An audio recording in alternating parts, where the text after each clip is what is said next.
This is the House Mouse Designs Tremendous Christmas stamp set. There are 4 different stamps in the set. There's the adorable image as well as 3 sentiments that work perfectly with it. One says, have a tremendous Christmas. One says, you'll always be in my heart. And then peace, joy, and love to you. One of my favorite ways to color in House Mouse stamps is by watercolor. So I stamp and emboss with some brown distress glaze on watercolor cardstock. And here I'm using distress reinkers to watercolor it, but you can use whatever you like to do for watercoloring your images, or really however you like to color your images.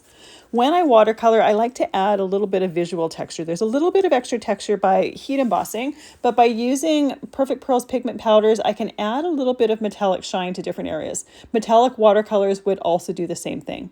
Once the image is totally dry, I die cut it, as well as die cutting a mat for that image. Just gives a little bit of interest to the front of the card rather than having the image in a rectangle. And then I like to add just a touch of shimmer with some Stickles, which is a glitter glue with a fine tip bottle, so you can be very precise, as well as glossy accents for just a little bit of shine in different areas.